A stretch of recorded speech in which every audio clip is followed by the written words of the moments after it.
Shakespeare, The World is Stage, by Bill Bryson. Introduction. Imagine for a moment walking into a dusty London auction house in the year 1848. A bankrupt duke is selling off everything he owns. Among the grand furniture and priceless art, there's a small, dark, oval portrait of a man. He's about 40, with a trim beard, a confident, almost rakish look in his eye, and a single gold earring glinting from his left ear. This isn't a man you'd trust with your daughter, but there's an intelligence there, a spark. The painting is sold for a handsome sum and eventually becomes the very first piece acquired by London's new National Portrait Gallery. Its subject? William Shakespeare. But here's the thing. We don't actually know if it's him. It looks like him, but only because it's one of the few images we've used to decide what he looked like in the first place. For all we know, it could be his gardener, or some forgotten poet, or just a random handsome fellow from the 16th century. And that single, uncertain portrait is the perfect metaphor for the man himself. William Shakespeare. The most famous, most celebrated, most quoted writer in the history of the world. And yet, he is a ghost. A brilliant, shimmering ghost who left behind a mountain of treasure but almost no trace of himself. That's the journey we're going on today, guided by the wonderful Bill Bryson in his book, Shakespeare. Bryson isn't a stuffy academic. He's one of us, a curious, funny, and deeply insightful guide who asks the questions we all want to ask. He peels back centuries of myth and speculation to get to the heart of a profound mystery. How did a man about whom we know so little, from a small town in the middle of England, become the greatest storyteller who ever lived? By the end of our time together, you won't just have a list of facts about Shakespeare's life. You'll have walked the muddy, dangerous streets of his London. You'll have felt the thrill and the chaos of his revolutionary new world of theater. And you'll understand that the secret to his genius lies not in a hidden identity, but in the incredible, turbulent, and fascinating world that shaped him. Book summary. We all recognize his face the moment we see it. That high forehead, the neatly trimmed beard, the thoughtful eyes. But as we've seen, our picture of Shakespeare is built on the shakiest of foundations. Besides the mysterious Chandos portrait with the gold earring, we have only two other likenesses, and neither is very good. There's the engraving from the front of his collected plays, the famous First Folio, published 7 years after he died. It's an odd piece of work. One eye is bigger than the other, his head seems to float above his collar like a balloon, and he looks almost frightened, not at all like the confident genius who gave us Hamlet and King Lear. Then there's the bust on his monument in Stratford-upon-Avon, which Mark Twain once said had the deep, subtle expression of a bladder. So, we have 3 images, one that might not be him, and 2 that were made after he was dead by people who may or may not have known what he really looked like. And this uncertainty extends to nearly every part of his life. He is, as Bryson so perfectly puts it, at once the best known and least known of figures. Think about this. Shakespeare left us nearly 1 million words of text, but only 14 words in his own handwriting survive? His name signed 6 times, and the words "by me" on his will. We have no letters, no diaries, no manuscripts. We don't know what his favorite color was, or how he took his tea, or even if they had tea. We don't know if he loved his wife, or if he ever left England. His sexuality is a complete mystery. On most days of his life, we have absolutely no idea where he was.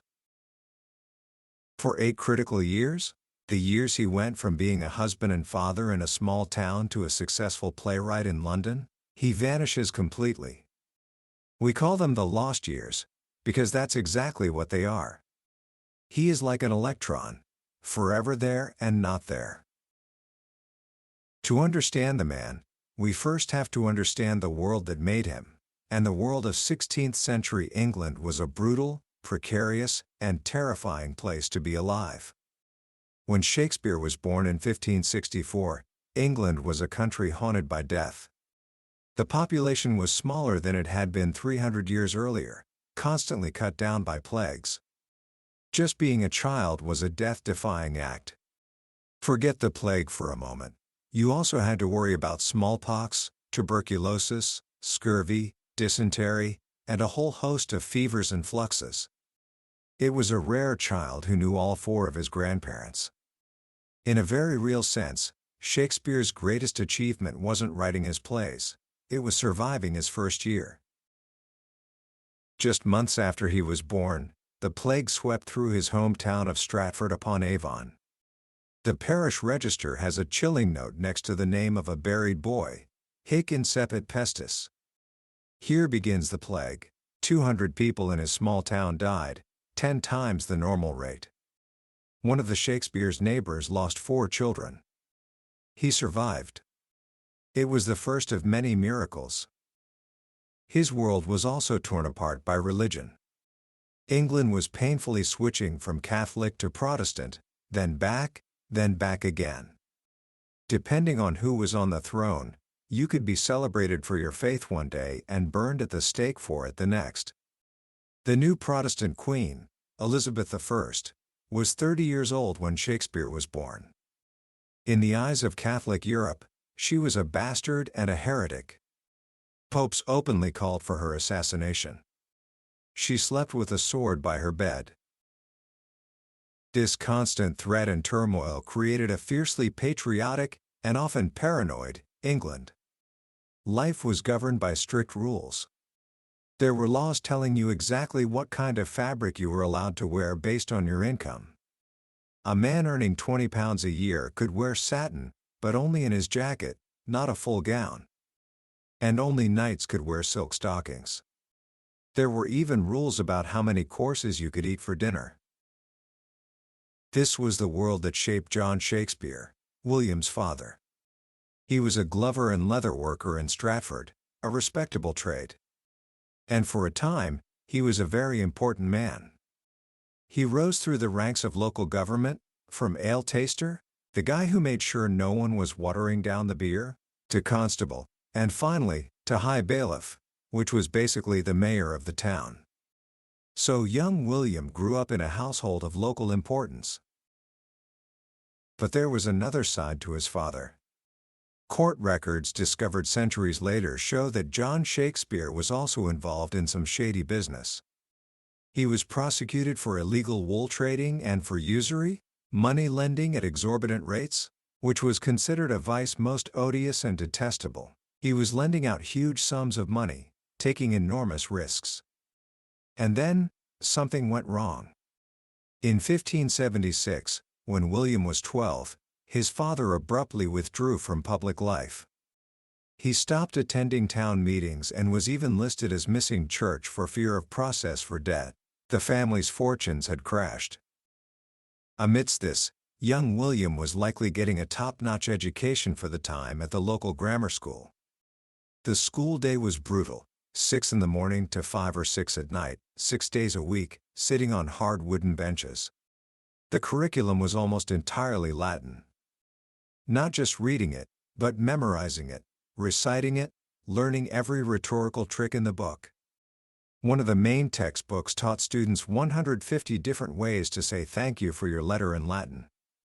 Ben Jonson famously said Shakespeare had small Latin and less Greek, but by the standards of his day, a grammar school boy would have had a better grounding in the classics than most university graduates today. Then, at about 15, his formal education stopped. And what he did next is another blank space in his story.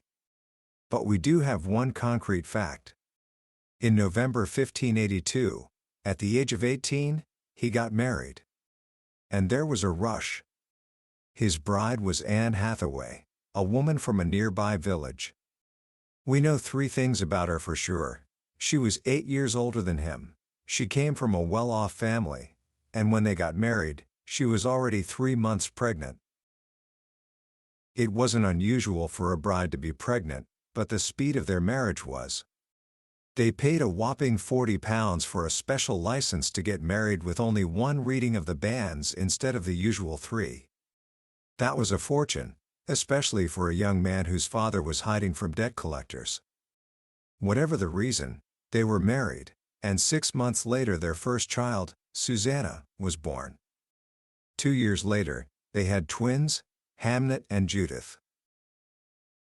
So here he is, not yet 21, with a wife, 3 young children, a family in financial trouble, and no obvious prospects. And then, he disappears.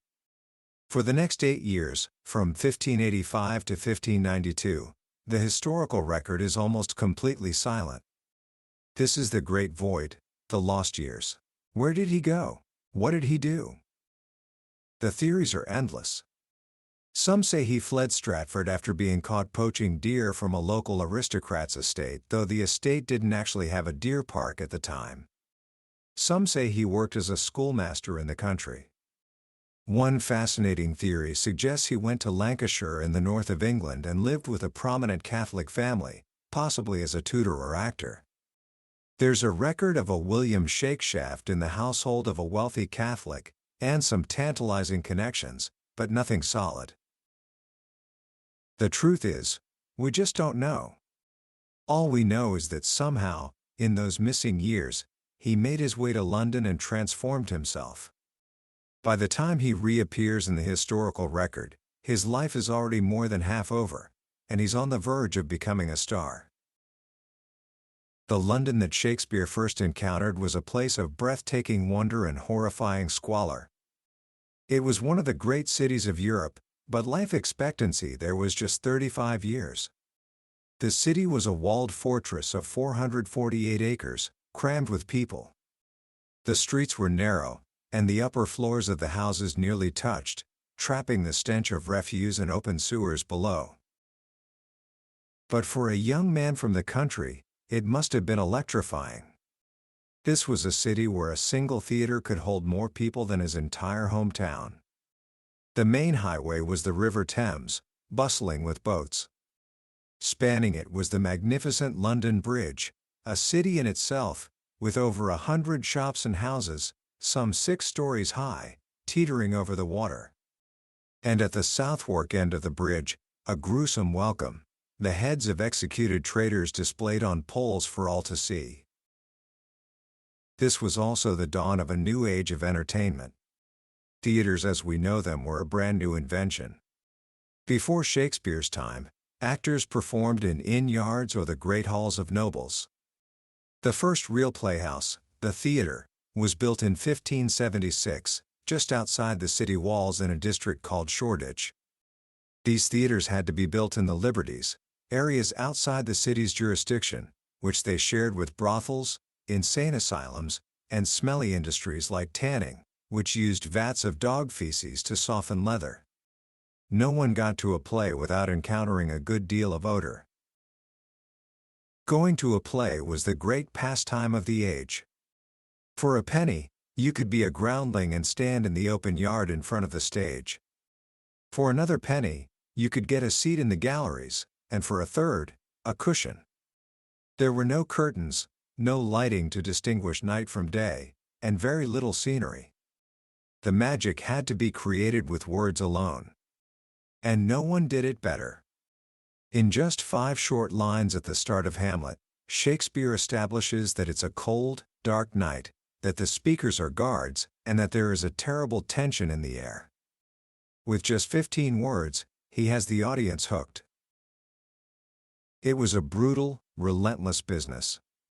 To keep people coming back, a theater company had to perform 5 or 6 different plays every week, and rehearse new ones in their spare time. This created an insatiable hunger for new material.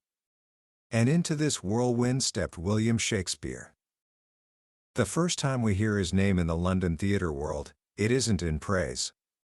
It's in a bitter, dying rant. In 1592, a well-educated, university-trained playwright named Robert Greene published a pamphlet from his deathbed. In it, he warns his fellow writers about an upstart crow, beautified with our feathers. This actor, he sneers, with his tiger's heart wrapped in a player's hide, thinks he can write blank verse as well as the university men. He mockingly calls him the only Shakespearean in a country. The insult is clear. Green, the university snob, is furious that this actor, this commoner without a degree, is not just writing plays, but is successful at it. The attack backfired. The pamphlet's editor quickly issued a groveling apology, praising Shakespeare's honesty, his good character, and his facetious grace in writing. In his very first mention, Shakespeare is already a man of influence, someone you don't want to cross. Just as his career was taking off, however, the plague returned with a vengeance. The theaters were shut down for nearly 2 years. During this time, Shakespeare did something unexpected.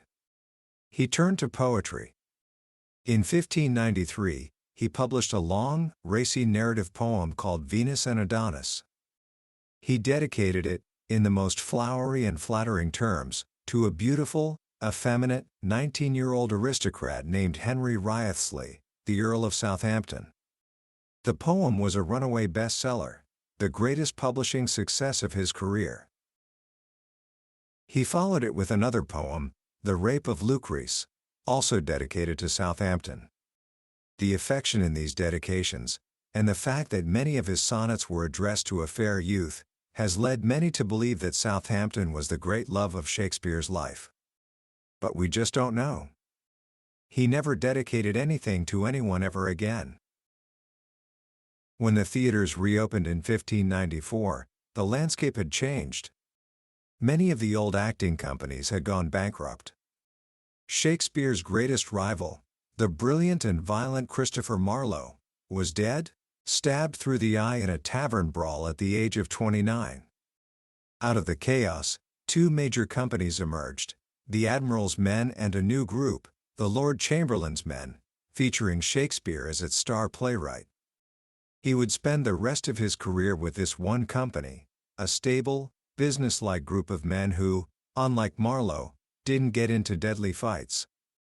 They were sober, diligent, and they became his family. The next few years were a whirlwind of success and sorrow. In 1596, his only son, Hamnet, died at the age of 11. We have no record of how Shakespeare dealt with this devastating loss. But around the same time, he wrote a heartbreaking speech for a character in King John who has lost a child. Grief fills the room up of my absent child, the character says, lies in his bed, walks up and down with me, stuffs out his vacant garments with his form. It's one of the few moments where we feel we might be hearing the man's own voice. And yet, in the years following his son's death, he wrote his happiest, funniest plays. It's a contradiction we can never resolve. He was now famous and wealthy. His name started appearing on the title pages of his plays, a sure sign of its commercial value. He began investing his money back in Stratford. In 1597, he bought New Place, the second biggest house in town. The boy whose father had fallen into debt was now a gentleman of property. He even bought a coat of arms for his father, officially making the family gentleman. Then came the boldest move of his career. In the dead of winter, on the night of December 28, 1598, the Lord Chamberlain's men snuck over to their old playhouse, the theatre, whose lease they had lost. With a team of workmen, they secretly dismantled the entire building, timber by timber, and ferried it across the frozen River Thames. On the south bank, in the district of Southwark, they rebuilt it. They called it the Globe. The Globe was owned by the actors themselves, and Shakespeare had a 10% share. And in this wooden O, as he called it, he entered a period of creative brilliance that has never been matched. In just over a decade, he produced Julius Caesar, Hamlet, Twelfth Night, Othello, King Lear, Macbeth, and Antony and Cleopatra. Imagine what it must have been like to be in that audience, hearing those words for the first time, not knowing how the story would end. There cannot have been many more favored places in history. And then, just as mysteriously as he arrived, he began to retreat.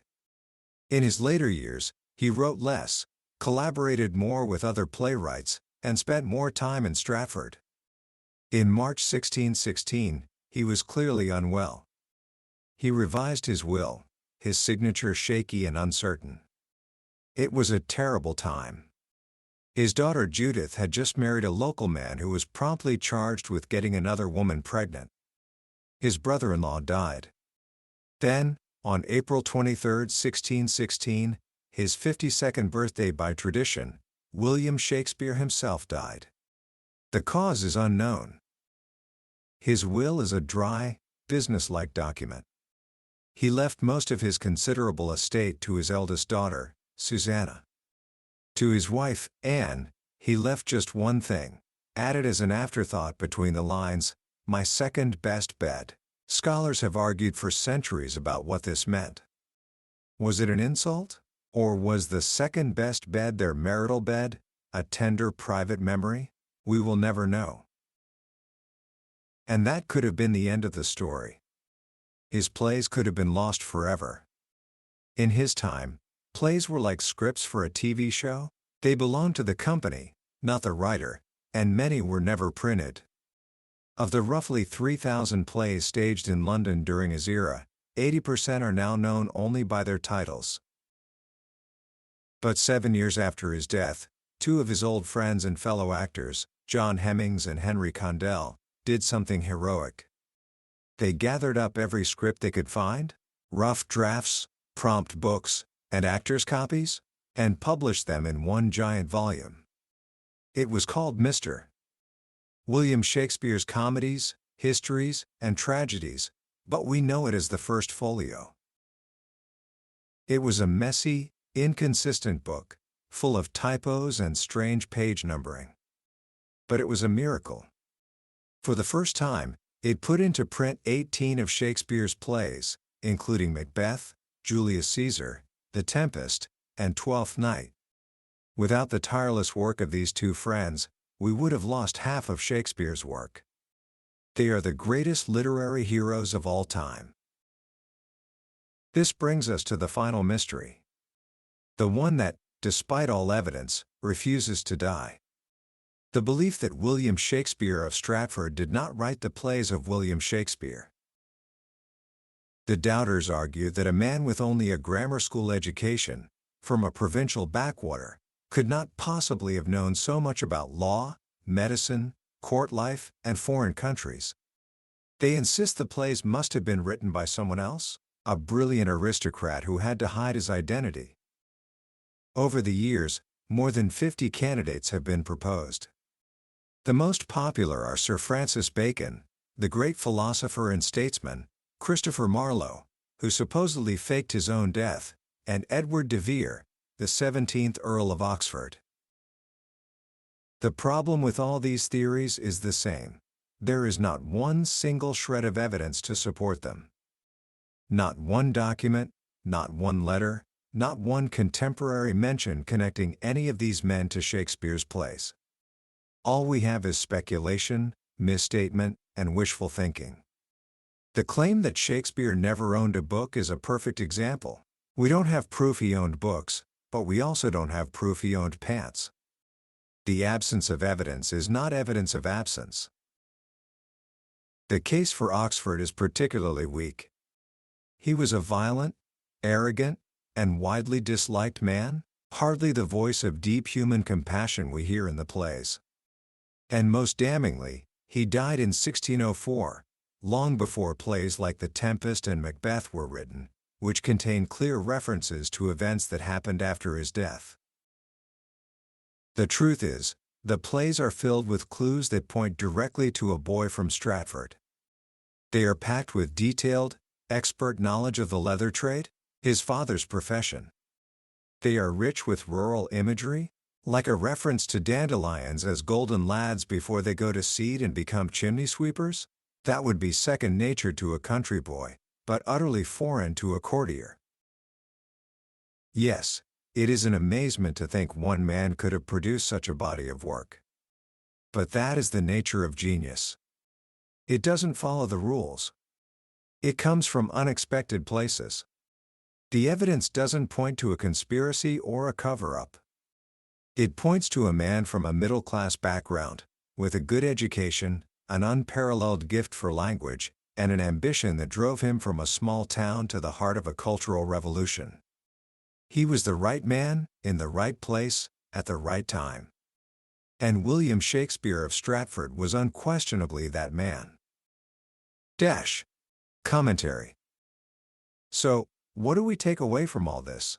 What is the great lesson from the life of a man who remains so stubbornly out of reach? For me, the most powerful idea in Bill Bryson's book is that Shakespeare's genius is made more profound, not less, by his ordinary origins. The impulse to believe that his plays must have been written by an aristocrat is, at its heart, a form of snobbery. It's a belief that transcendent genius can only come from a privileged background, from a university education and a life of leisure. But Shakespeare proves that this is simply not true.